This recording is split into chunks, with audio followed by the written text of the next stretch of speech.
right, we're back with a fire relief edition of our podcast. So normally we're talking about supporting women who are, building, funding, and scaling their businesses. But this last week, Los Angeles was ravaged by fires on two parts of our city. So one was the Palisades fire, and the other major one was in Altadena, which was the Eaton fire. There's about 5 or 6 fires that have broken out, both in the valley, Studio City. It's now spread up to Ventura County. And so what we're trying to do today, we just spoke with Jesse Draper, and you'll be able to see that part of the interview as well. But what we wanted to do today was at least just start discussing some of the ways that folks can contribute, to volunteer, how to support the community. And we'll probably have to do a follow-up coming up down the road around updates on ways to, stay involved and support the rebuilding of Los Angeles.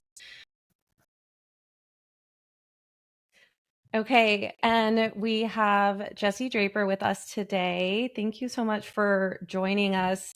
I know we were talking about you have a lot of personal experience and connection to the Palisades and to a lot of the parts of LA that have been affected from the wildfires. So thank you for joining us. And we just maybe wanted to kick it off with maybe some of your sentiments around what's been happening, and then maybe we'll kind of get into how you think we can help in the near term, which would be really helpful.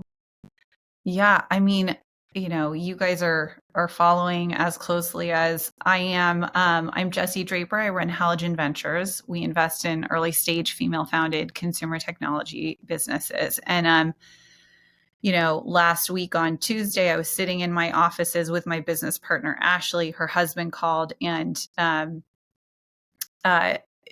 basically said there's a fire down the street, and we kept looking out the window. We were like, what are you talking about? And we honestly would have kept working had he not. He literally saved our lives. And he picked up his kid from daycare. The daycare burnt down within the hour, basically. Ashley and I evacuated, grabbed my kids.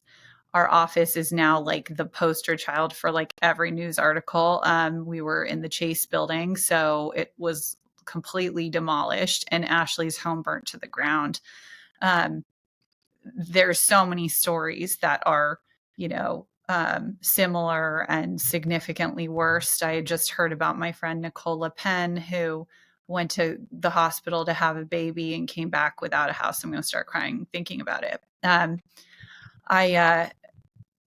I feel for everyone there. So they're in my hometown so deeply. I'm evacuated right now, which is why I'm like so deeply. And all I want to do is help. And I've started just posting GoFundMes, and I'm just blowing up people's feeds with GoFundMes right now.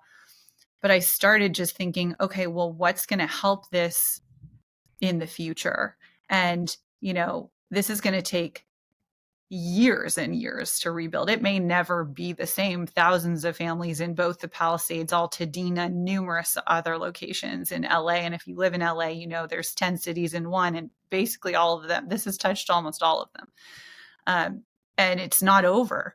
So, I mean, I'm thinking, okay, 6 months down the road, what does this look like? Because right now we're doing these GoFundMes, and I think those are incredibly important to put a Band-Aid on, but it is just a Band-Aid on these families. We're going to need to do something much bigger in 6 months. But when you think about rebuilding a city, is that the government, or do the people know best? And I think there's always going to be a discussion between those two things. And the government's doing everything they can. But I think the more money you can give to these families to get them to not move away, and to these families, especially ones who are founders or run small businesses, they will be the ones building back up this city. And so I made a couple days ago, it's only been a week, literally a week. And a couple days ago, I just was like, I have to do something. I have to figure out what we're going to do. And I just decided I wanted to just put all the money in families who are going to build back up the city. And so right now I'm in the process of trying to post 100 GoFundMe's. I mean, people are probably going to like stop following me, but they aren't. They're donating. So I'm promoting anyone. I'm vetting all of them. I'm trying to post at least 100 GoFundMe's by the end of the day, and I'm putting them into a little reel on my page. I highly recommend everyone else doing the same thing because people want to help people they're connected to, even indirectly. And these are all kinds of families. One's a school, like let's just put it in the hands of the people. I've also been doing a lot of research because I don't know how to deal with a crisis like this. I don't know who does. And so I started saying on my feed, I said, hey, can someone connect me to someone who just went through the Maui fires? And friends were so amazing, connected me to people in Maui, connected me to people who went through the Kentucky fires a couple of years ago. Because I'm looking at timelines right now for my children, for my family. And right now, my house is still standing. We have no power. We have no water. We're at the bottom of Mandeville Canyon, if you guys are following it. And the fire is very close. And tonight's supposed to be 70 miles per hour winds again. But we've been evacuated the entire time. And I'm praying my house is still there when I come back. But this is really touch and go. And I don't know that it will be. So the thing I learned that was most interesting from these people was in Kentucky. I said, how long, like I need to understand how long till your power was back and how long till your water was back. Actually, I could probably pull them up for you. And the girl who lost her house in Kentucky, she said, I believe we need water to get the kids back in school. So if the water takes a long time, kids can't go back to school until the water is back in school. And I'm sure we need to check the rules there. She said that was about 2 weeks. Now, mind you, this was a 24-hour fire. Hope once it's contained, they will get rid of that. Electricity was about the same. It probably was about a year. They need to clear the debris, and that is a process. We didn't break ground for 2 years. It's been 3 years, December 30th, and our neighborhood is still under construction. Lots still for sale. I can't imagine it will be 100% till probably the 5-year mark. Now, that's Kentucky. Maui is still a mess from what I hear. Some people don't have internet, don't have electricity. And we have a lot of resources here and the government sending resources. And I do think we all are motivated to move a lot faster. And there's a lot more, that's what the person I was talking to in Maui said, like, you have a lot more resources. Kentucky said you have a lot more resources. So that is helpful, but there's so many pieces that have to happen. So I'm like, what are we going to do with all these kids in schools? So I'd say just give as much as you can to individual families you are indirectly connected to. Reach out to me, Jessie C. Draper, on Instagram. I will literally connect you with a family. I'm just like connecting the dots. I don't even know what I'm doing right now. I'm just trying to help. I love it. I love everything you've been posting. I'm curious, Jessie, like, how are you talking to your kids about all of this? Because I know that there's a lot of working women such as yourself, plus dealing with the trauma of watching your community burn around you. And I'm sure there's like not one right answer, but just how are you explaining it and talking about it to them? My oldest is 9, and his heart, he has broken my heart like multiple times. By the way, they're walking in and out while we're doing this. So if I keep looking away, that's too. I'm like, they're, we're living it Hi, right kids. now. But my 9-year-old, we've now moved 3 times. So my 9-year-old, when we went to the first place, we went to Long Beach, and my 9-year-old said, okay, I heard that Long Beach is an island, so there's water all around it. So we're going to be safe, right? And the first place we went was Studio City. So we go to Studio City, and then the Hollywood Hills fire breaks out. We have to evacuate from there. So they've had like 2 big bumps. Then we go to Long Beach. And then he says that about, it's an island, so I'm safe there because it's all water.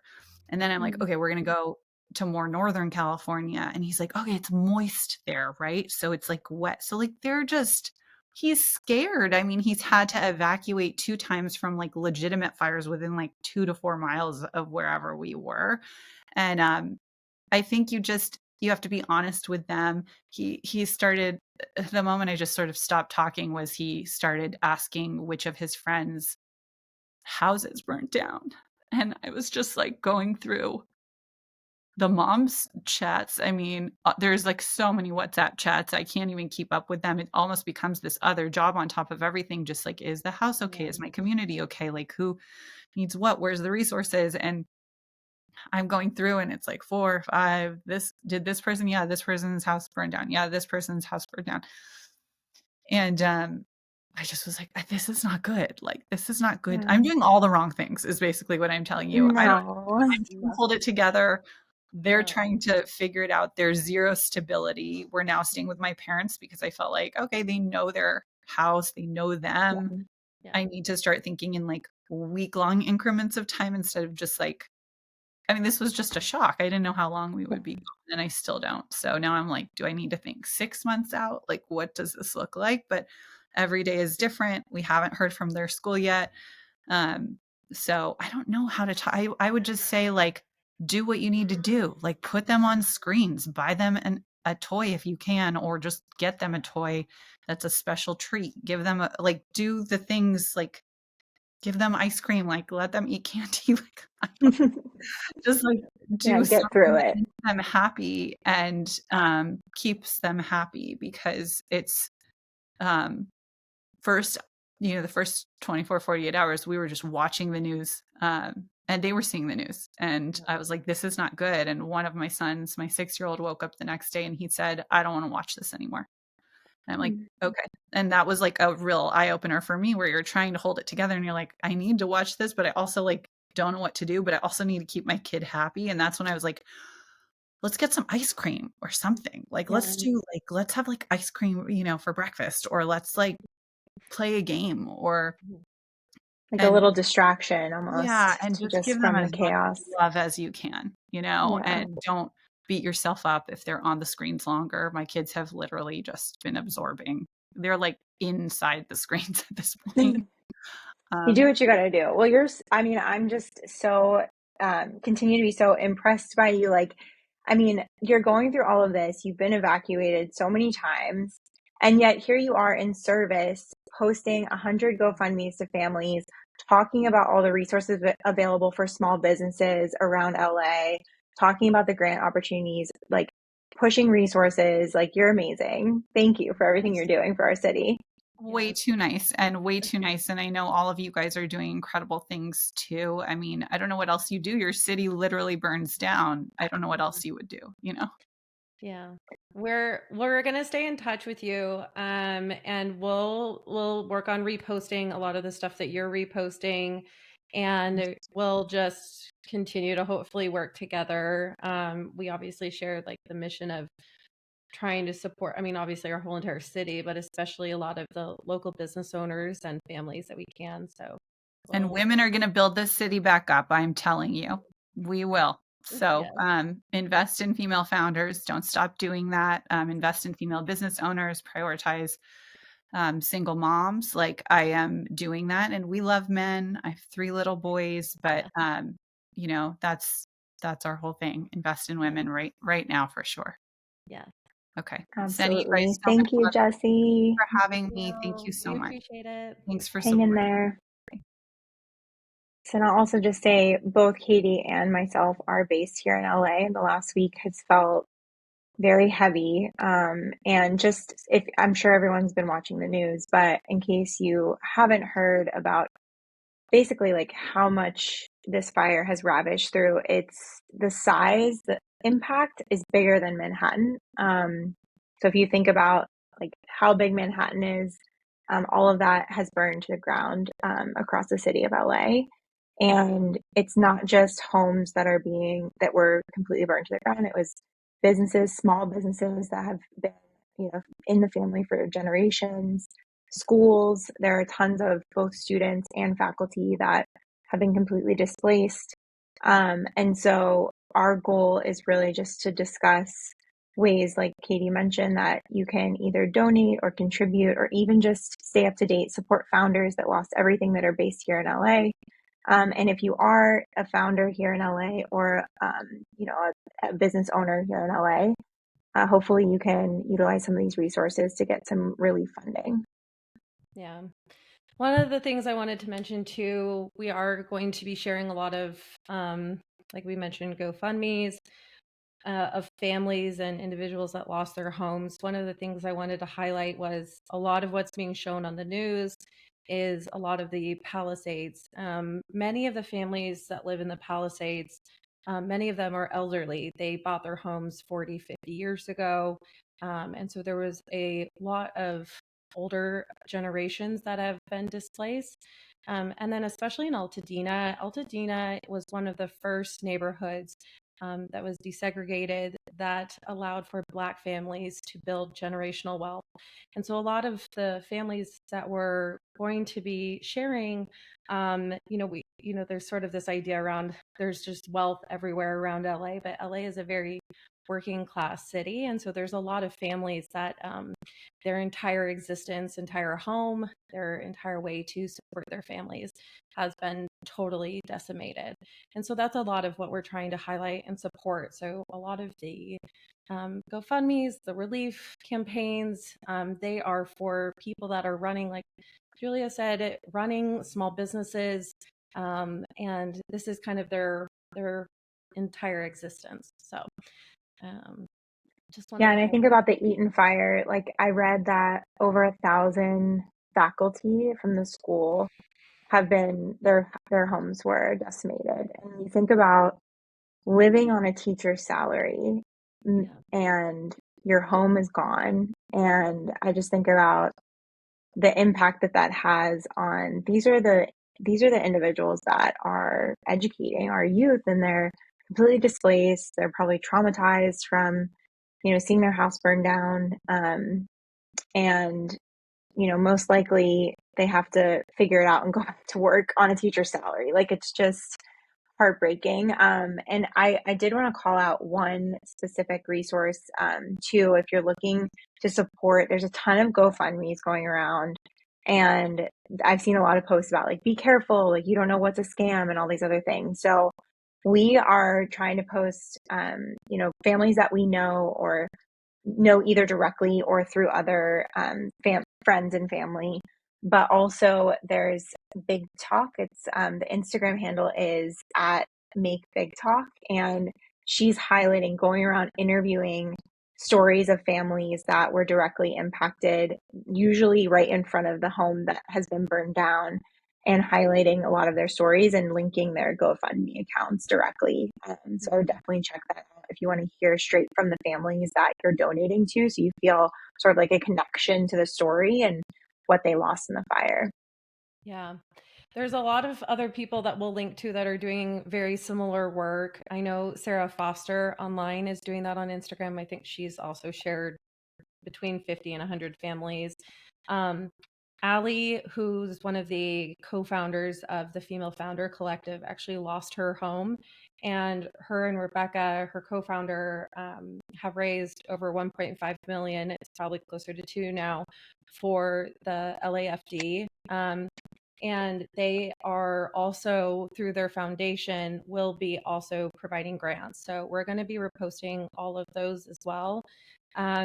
Jesse Draper, who we interviewed, is going to be posting over 100 families.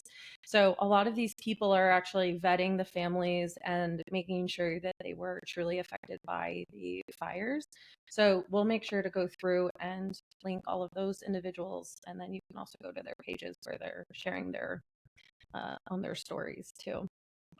I also think it's important too to donate directly to the families, because not just for the long term, but think about right now, like if you don't have anything except for basically the clothes on your back, and if you're lucky to grab a bag, obviously there's tons of donation centers popping up out of nowhere, but these families have nowhere to put their stuff. Like everyone's opening their homes. I think that's the beauty of LA right now, is just you're seeing all of these people step up and volunteer and donate what they can in terms of physical products and monetary donations. But if you put yourself in the shoes of a family that completely burned down, many of them have young kids, and it's like you need money right now to just get hotel rooms, get things that your kids need immediately.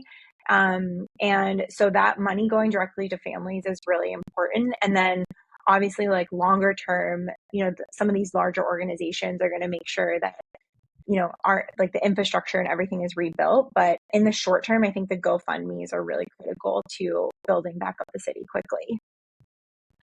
Totally agree. One of the other resources I want to talk about was the Mutual Aid Los Angeles. If you go to their Instagram, they have the Excel file linked. They have so many different places where you can both volunteer, donate, and you can contribute. They also are keeping track of like what's actually needed. So for many of these places, they actually are closing to volunteers because they have too many volunteers, which is like a wonderful problem to have. And oftentimes maybe now they're just needing to sort through a lot of those items. One of the problems I heard was like, how are these families actually getting directed to those supplies? So I think one of the things that we might try to highlight is if you are in need of a to-go kit or small necessities, where can you be picking all of these up? And how do we make sure to get those delivered? I know you have a few resources that you want to talk about. One of the other things was donating food and meals to both all of the first responders and to families as well. So like I know sites like Instacart and several other groups you can actually donate there and send meals through. And then I know that there's a lot of other orgs that we'll link that are actually sending direct meals, and they can make sure that they're getting fed like today and tomorrow, and like to your point, real time needs being met. So we'll try to link to any of those like restaurant resources. What were some of the other ones that you no, I was just going to say with the food thing, I read that a lot of people are donating food and like home cooked meals, which is really thoughtful, but a lot of the meals that need to be donated, like they need to be cooked in a commercial kitchen. Like there's some health regulations around it. So that's why for like any food related things, just make sure that you check these resources, because some of them are like collecting non-perishable food items, but then with meals, like it's probably better to go through an organization that is making sure that the food is cooked in a commercial kitchen. That was one thing that I saw. And then like the donation centers are like, they post when they're accepting donations and what specifically they need. Like there were people dropping off things that they just thought would be helpful, but these donation centers, like you said, it's amazing that people are really stepping up to the plate, but because there's been this like rush of resources and donations, they might be overwhelmed by some of the things that they don't need, and it ends up just piling up. So definitely check out those resources. I also heard about, if you are a restaurant owner or you know any restaurant owners that were impacted, there's a restaurant disaster relief fund from Hello Alice and DoorDash. They're offering $10,000 grants to restaurants impacted. So definitely check that out. And then in terms of other resources, so my first company, Broglie Box, we are curating wellness kits for the firefighters, and kind of coming back to like, what do you really need and want? I've been texting with one of the lead firefighters that's really fighting the Eaton fire on the east side, and I asked, like, here's what I'm hearing you guys need. Please let me know if this is true, and if there's anything else that's not on this list, I can get it in your hands. But he was saying like things that can fit into their pockets. They often have to like shower on site, so body wipes, chapstick, electrolytes, like things to keep them refueled and replenished, protein bars. So we got donations from Athletic Greens and Element electrolytes. We're also pulling like some items from our stock on the Broglie Box like inventory that we know will be helpful, but just trying to like, everyone's really trying to do their part, which is such a cool thing about LA. Like everyone's really coming together. I think it's like, there's so much heaviness right now, but the community has never felt stronger to me in a lot of ways. What do you think, Katie?